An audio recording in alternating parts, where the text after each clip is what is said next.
देंगे और एक को देंगे 60,000। 60,000 से, हाँ 60,000। तो महाराज केशनी ने तो कहा हमको तो 60,000 दे दो आप महाराज जी। सियाराम सुमति ने कहा कि हमको तो 60,000 आप दे दें।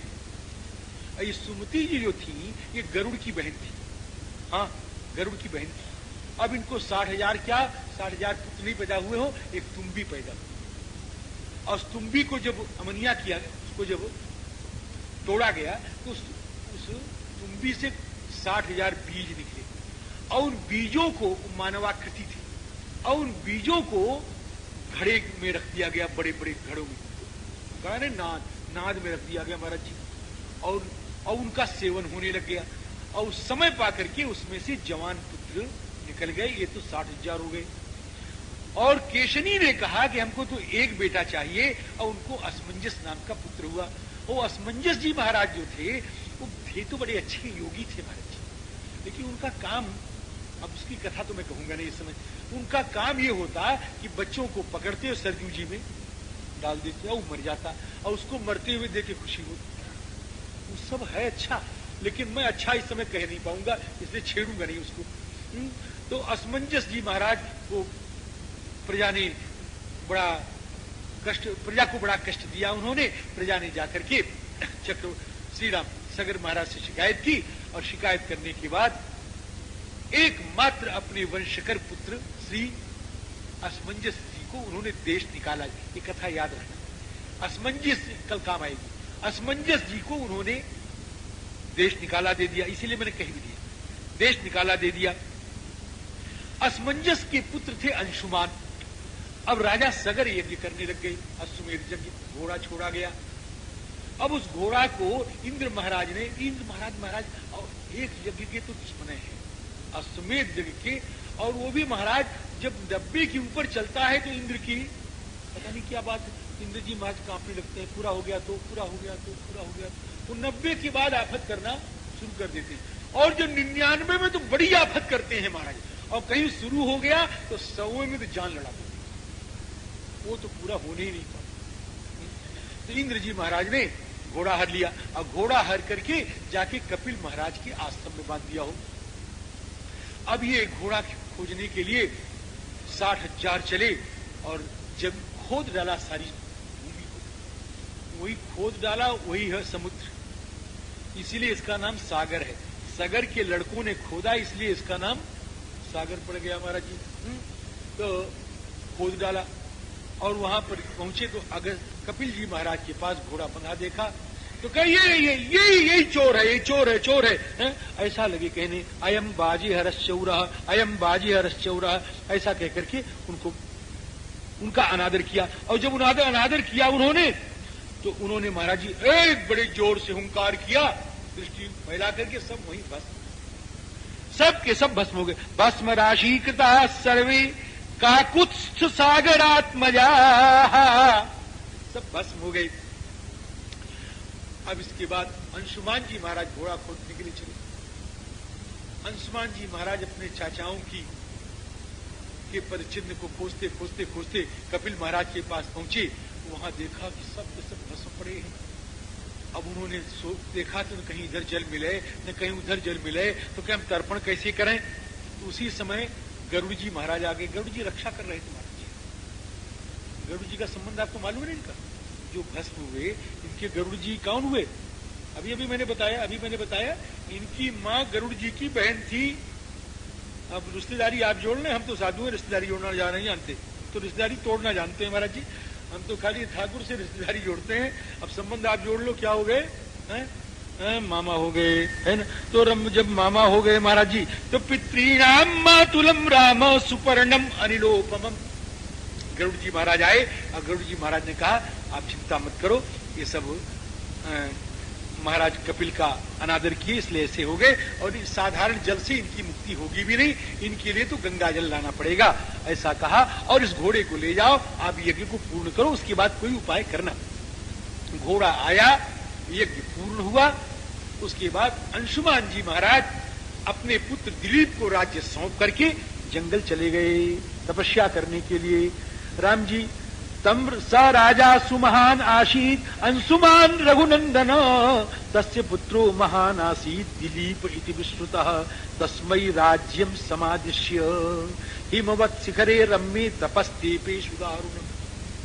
हिमालय के एक शिखर पर जाकर के बड़ा कठिन तप किया उन्होंने, लेकिन तप से सिद्धि मिली नहीं और वो वहीं पर तप करते करते ही समाप्त हो। उनके पुत्र थे दिलीप।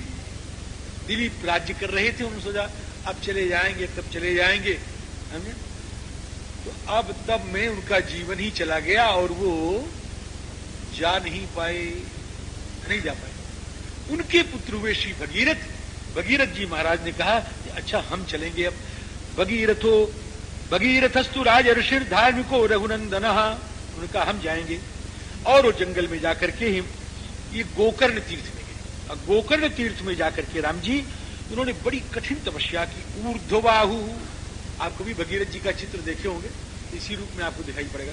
ऊर्ध्वबाहु और पंचतपा, चार तरफ अग्नि, पूरब पश्चिम उत्तर दक्षिण चारों तरफ अग्नि प्रज्वलित, और ऊपर से सूर्य की अग्नि। और वो पंचतपाह मासाहारः,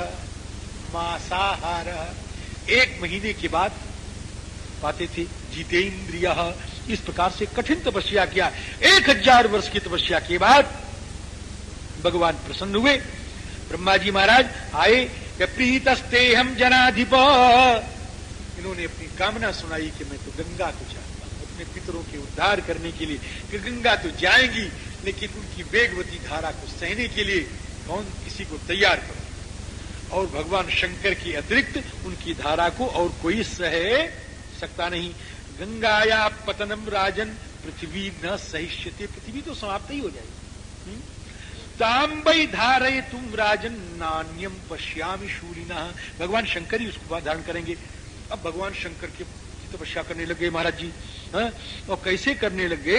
सोंगुष्ठाग्र निपीडिताम, केवल अंगूठा जमीन में रखा, अंगुष्ठ के सहारे उन्होंने तपस्या की। महाराज शंकर भगवान प्रसन्न हो गए। कहने दो गंगा को, मैं धारण करूंगा। अब गंगा जी इठलाती हुई चली। गंगा ने कहा शंकर जी ने मेरा अपमान किया है, मेरे वेग को शंकर ने धारण करने के लिए हां कर लिया। शंकर ने मेरा अपमान किया है, मैं शंकर को लिए दिए पाताल में चली जाऊंगी। ऐसा श्री गंगा जी ने सोचा। राम जी कि श्री राम जी तिरो भावै तुम बुद्धिम चक्रे त्रिनयनस्तदा स कथंचिन महीम गंतुम ना शक्नोत यत्न मास्थिता। लेकिन गंगा जी जा ही नहीं सकी। भगवान शंकर ने कहा गंगे ज्यादा अभिमान नहीं करना चाहिए। वो जटाओं में घूम करके ही रह गई। अब देखो गंगा का नाम देख रहे हैं, ऊपर थी गंगा, अब नीचे आई तो जटा शंकरी नाम पर्यो है त्रिभुवन तारन आई। अब भगीरथ ने फिर तपस्या की, महाराज हमारे पितरों का उद्धार करिए, आपने तो जटा में लोग लिया इनको, तो जटा में रह गई महाराज, आगे बढ़ी। शंकर जी ने यों किया तो फिर गंगा आगे बढ़ी।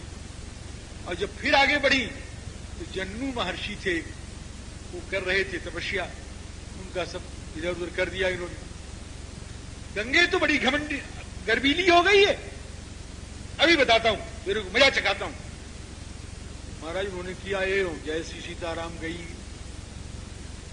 फिर गंगा भगीरथ जी ने कहा महाराज बड़ी तपस्या की है मैंने, मेरे पितर नहीं करेंगे, आप लोगों के गर्भी गर्भा में मेरा नाश हो रहा है, मुझे मेरा कल्याण करो। 2 लड़ गए, तीसरे का कल्याण हो रहा है। हम तो गए विद्या पढ़ने के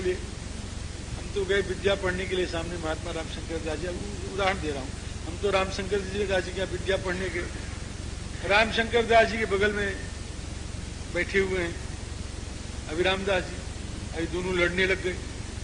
हम क्या करें, हम तो विद्या पढ़ने गए थे, दोनों लड़ने लगे, मेरा तो नाश हो गया नाश कि नहीं। मैंने कहा महाराज आप दोनों का गर्भा गर्भी तो हमारा नाश कर देगा, आप तो शांत हो जाओ, हमें तो विद्या पढ़ाओ। जन्नू से कहा महाराज हमारा तो नाश हो जाएगा। अच्छा कोई बात नहीं, यों किया। और किसी रास्ते से अपवित्र हो जाएंगी महाराज, और कहीं से मुंह से निकालें तो अपवित्र, कहीं से निकालें तो अपवित्र, कैसे निकालें उनको। यों क्यों किया? कान के रास्ते से बाहर आई गंगा जी। जन्नू ने कहा चली फिर। जन्नू ने कहा रुको रुको रुको। कहा गर्भ ठंडा हुआ कि नहीं? कहा हो गया महाराज। हो गया? क्या बिल्कुल हो गया। तुम मेरी कौन हो? क्या जो बना ले महाराज वही हूं। क्या तुम मेरी बेटी हो? आज क्या बन गई? मैं आपकी बेटी हूं। हाँ हो। तस्मात् जन्मसुता गंगा प्रोच्यते जाह्नवी च, इसलिए उनका नाम पड़ गया जाह्नवी, जन्मसुता। आकर के महाराज श्री भगीरथ के पितरों को तार दिया है श्री गंगा जी महाराज ने, गंगा जी महारानी ने, और उनका नाम फिर पड़ गया अंतिम भागीरथी, है ना। और 3 रास्ते से चली है, इसलिए त्रिपथिगा की व्याख्या नहीं करूंगा इस समय। गंगा त्रिपथिगा नाम दिव्या भागीरथी च, इस प्रकार से गंगा जी के आने की कथा है। एस ते राम गंगाया बिस्तरो भी तो मया स्वस्ति प्राप्नु ही भद्रंते संध्या कालोथि वर्तते। अब संध्या करने का समय आ गया, अब यहीं पर संध्या करेंगे और यहीं पर विश्राम करेंगे। क्या ठीक है महाराज? अब वहां पर विश्राम किया और विश्राम करके सवेरे फिर जब आगे बढ़ना शुरू किया, राम जी ने कहा गुरु जी गुरुदेव गुरुदेव गुरुदेव। कहे वो बड़ी अच्छी नगरी दिखाई पड़ रही, ये क्या है? राम वो तो पूछते हैं महाराज, वो उत्तर देते हैं और हम चक्कर में पड़ते हैं। इतना वो पूछते, वो तो उत्तर देते हैं, हम तो उत्तर देने में सक्षम है नहीं। चलो विश्वामित्र जी के पीछे लगे। क्या राम जी ये विशाला नाम की नगरी है। गुरु जी इसका विशाला नाम क्यों है? क्या इसका नाम विशाला क्यों है? कहें सुनो, पहले समुद्र मंथन हुआ था और समुद्र मंथन से बड़े बड़े रत्न निकले। यहां पर एक अध्याय में उसका वर्णन है। समुद्र मंथन से बड़े बड़े रत्न निकले और रत्न निकलने के बाद अमृत निकला। बड़ी मार काट हुई महाराज, देवताओं ने अमृत पी लिया और राक्षसों को पराजित कर दिया, दैत्यों को। अब दैत्यों की माता, उसका नाम क्या था राम जी? है श्री दिति जी। तो दिति जी महाराज, दिति जी जो हैं वो कश्यप महाराज के पास गई। देखो देवता और दैत्य ये दोनों एक बाप के बेटे हैं। प्रार्थना है, दोनों एक ही बाप के बेटे हैं कश्यप जी महाराज के, खाली माताएं अलग हैं। दिति से हो गए दैत्य और अदिति से हो गए आदित्य अर्थात देवता। तो अब दिति ने कश्यप जी के पास गई, कह कि अदिति के लड़कों ने हमारे लड़कों को पराजित कर दिया है। अब तो कोई ऐसा हमको तपस्या बताओ, अनुष्ठान बताओ कि उस अनुष्ठान को मैं करूं और मेरे गर्भ से ऐसा बेटा पैदा हो जो देवताओं को मार डाले। अच्छा क्या? अब कश्यप जी महाराज की बड़ी विचित्र स्थिति है। अब क्या करें?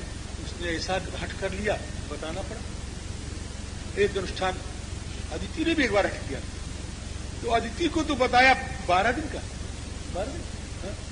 12 दिन का बताया, और दिति को बताया 1000 वर्ष का।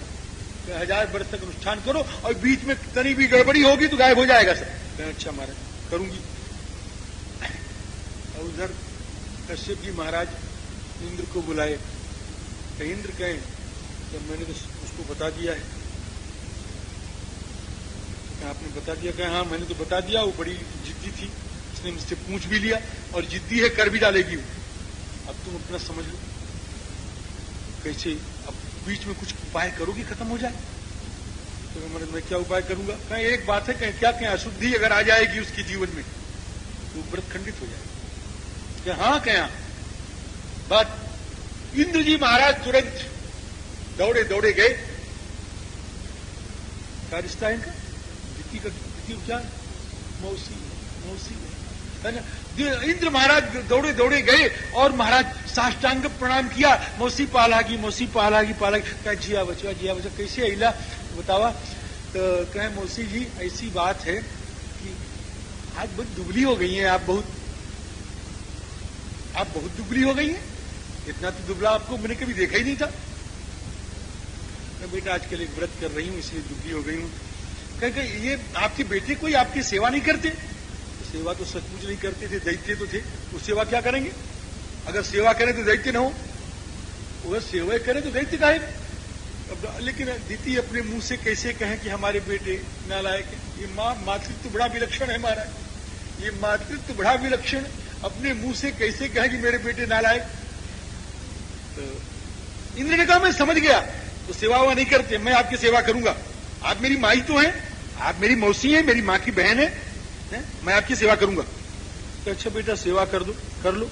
अब महाराज इंद्र महाराज उनकी सेवा करें, उनका पैर दबावें, हाथ दबावें, सर दबावें और लकड़ी ला दें, जल ला दें, फूल ला दें, उनके नियम रसोई बना करके पवा दें, जितनी भी उनकी सेवा हो सकती है वो सब सेवा करने लग गए महाराज जी। गात्र संवाहनैश्चैव श्रमापनैस्तथा सक्र सर्वेषु कालेषु दितिम परिचचा। वो सर्वेषु कालेषु का मतलब हो रात दिन सेवा करें, रात दिन सेवा करें, कभी विश्राम ही न ले। क्यों? तो उनको तो सेवा करना उनका लक्ष्य नहीं था, उनका लक्ष्य तो था कमजोरी पाऊं और व्रत नष्ट करूं। एक दिन श्री दिति जी कहीं रात्रि में उठ करके गई, उठ के गई और आकर के सो गई। आप समझिए, गई और आकर के सो गई, अंग प्रक्षालन किया नहीं, पाद प्रक्षालन किया नहीं, आगे सो गई। इंद्र ने कहा आ गया समय, समय आ गया, अशुद्धि आ गई। महाराज इंद्र तुरंत पेट में घुस गए और घुस करके वो जो गर्भ था उसके टुकड़े करने लगे और गर्भ चिल्लाए, गर्भ चिल्लाए, हम तुम्हारे भैया हैं, हम तुम्हारे भैया हैं, हमको मत मारो, हमको मत मारो। ये को चुप चुप चुप रो मत, चुप चुप चुप रो मत, मारूद मारूद मारूद, ये कहे मारूद रो मत, वो कहते हैं हम आपके भैया हैं, हमको मत मारो। इस तरह से महाराज उस गर्भ के 7 टुकड़े कर दिए हो। मारुदो मारुदश्चेति गर्भम शक्रोभ्य भाषत। 7 अब 7 टुकड़े हो गए उनके। जब दिति जगी, उनको मालूम हुआ तो नाराज नहीं हुई। कहे इंद्र तूने क्या बखेड़ा कर दिया? क्या माता जी बखेड़ा तो आपने मौसी जी किया है, आपने मेरे मारने के लिए बेटा पैदा करना चाहा, तो मैं कब न बखेड़ा करता। अच्छा अब तो नहीं हुआ, अब तो खुश हो गया तू? क्या हाँ खुश हो गया? क्या देखो मेरे गर्भ में रहे हैं, इनके प्रति मेरा मातृत्व तो है ही है, लेकिन ये तेरे को भैया बना चुके हैं, तू इनको अपना भाई बना ले, इनको देवता ही बना ले। मेरे पेट से पैदा जरूर, लेकिन इनको देवता बना ले। और इनका नाम तूने कहा मारुत, मारुत तो इनका नाम हो गया मरुत, इनका नाम मरुत हो गया महाराज। इस प्रकार से वो दिति ने जहां तपस्या की थी रामलाल जी, उस स्थान का नाम यह है, वही स्थान यह है, इसका नाम विशालापुरी है। और ये विशाल महाराज जो थे वो आपके खानदान में पैदा हुए थे, है? और उन्होंने इसको बसाया। अब विशाल महाराज के यहाँ श्री विश्वामित्र जी महाराज पहुंचे। विश्वामित्र जी महाराज जब पहुंचे तो बड़ा स्वागत, बड़ा सत्कार, राम जी का भी बड़ा स्वागत सत्कार किया, बड़ा प्यार किया, है? वहां पर रात्रि निवास किया। रात्रि निवास करके आगे बढ़े तो फिर राम जी ने खोज, महाराज ये क्या है? देखो ये क्या है? जंगल बड़ा अच्छा मालूम पड़ रहा है, लेकिन बड़ा उजाड़ है, यहाँ पर कोई पशु नहीं, कोई पक्षी का आश्रम है, गौतम जी महाराज का आश्रम है। गौतम जी महाराज अहिल्या के साथ रहते थे। इंद्र ने धोखा किया, इंद्र के धोखा के कारण इंद्र को भी श्राप दिया और गौतम महर्षि ने अहिल्या को अपने से अपना वियोग सहने के लिए पत्थर की तरह रहने का श्राप दे दिया। और वही अहिल्या का वन है। हे रघुनंदन, आपकी प्रतीक्षा बहुत दिन से कर रही है, क्योंकि गौतम महाराज ने कहा था कि जब त्रेता युग में भगवान रघुनंदन राम अवतीर्ण होंगे तो उनके द्वारा तुम्हारा कल्याण होगा। तो तारयेणाम महाभागाम अहिल्याम देवरूपिणी। हे रघुनंदन, इसको तारो आप। श्री विश्वामित्र जी की बात को सुनकर के श्री रघुनंदन राम ने उनका उद्धार कर दिया। और अहिल्या का जब उद्धार हुआ, अब चारों तरफ से धन्य धन्य धन्य धन्य की ध्वनि आ गई, पुष्पवृष्टि होने लग गई, गंधर्व गाने लगे, अप्सरा नाचने लग गई। पुष्पवृष्टिर महत्यासीत देवदुन्दुभिनिश्वनैः गंधर्वाप्सरसां चैव महान आशीत समुत्सवः। इसके बाद महाराज जी श्री विश्वामित्र जी महाराज अहिल्या का उद्धार करके आगे श्री जनकपुर में पहुंच जाते हैं। और जनकपुर में बाहर एक बढ़िया आम का बगीचा था, बहुत बढ़िया आम का बगीचा हो है। तो जनकपुर के आम होते ही बहुत अच्छे। जनकपुर के आम क्यों होते हैं अच्छे? जरा बहुत अच्छे आम होते हैं राम जी, और आम का बगीचा बढ़िया। उस आम के बगीचा में उस समय आम की फसल तो नहीं थी ऐसे, है ना, लेकिन भगवान के स्वागत करने के लिए बिना फसल में भी वृक्ष में फल तो आ ही जाते हैं। तो राम जी भी आम के बगीचा में रहे। वहां पर निवासम अकरोद्देशे विविक्ते सलिलान्विते, एकांत था बिल्कुल महाराज जी, लेकिन जल पास में था। विश्वामित्रम अनुप्राप्तम श्रुत्वा नृपवरस्तदा, और जब सुना राजर्षि जनक ने कि महर्षि विश्वामित्र आ गए हैं, अब शतानंदम पुरस्कृत्य पुरोहितम आनंदिता, सदानंद जी महाराज को आगे करके और बड़े बड़ा समाज लेकर के संग सचिव सुचि भूरि भट भूसुरु बर गुरु ज्ञाति, चले मिलन मुन्नाय कहीं मुदित राव यही भांति। विश्वामित्र जी महाराज का स्वागत करने के लिए सबको लेकर के राजर्षि श्री जनक पधारते हैं। जब श्री राजर्षि जनक आए तो राम जी को देखा, विश्वामित्र जी के चरणों में प्रणाम किया, कुशल मंगल हो रही है, और राम जी को